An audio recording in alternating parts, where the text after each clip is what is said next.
So the Dancing Boys of Afghanistan is obviously a very tragic story.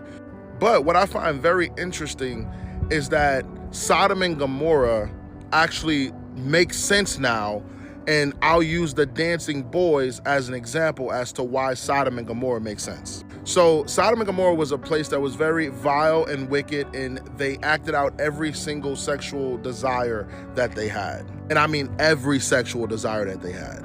And one day, Abraham was pleading with God, and he was saying, hey, spare this city because my nephew Lot lives there. So spare this city, don't destroy it. So then he got into this negotiation where he's like, if 50 people are righteous, will you spare this city? God's like, yes. If 40 people are righteous, will you spare this city?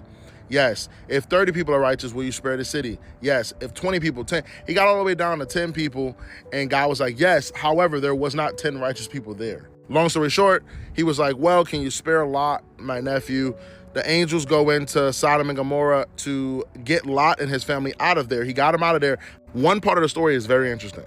So when the angels were inside of the house of Lot, all the people, the Bible says, all the people down to the last man, all of the people of the city down to the last man were beating at the door to have sex with the angels. It said, bring the angels out so that we may know them. The term we may know them comes from the term so we can have, you know what, with them. So here you have people, all the people down to the last man trying to, you know what, the angels. Now it makes sense in my brain, in a country like this where they pervert the children and all of the men are perverted, all of the women have to follow the rules of the men, so they have to do exactly what the men say.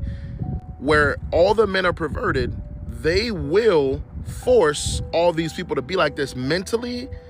And so all the kids are just following what they've been taught.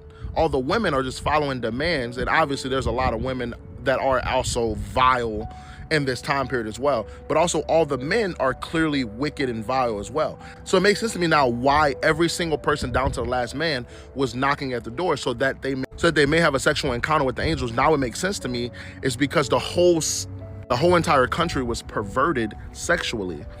All the people down to the last man, down to the last woman, down to the last child.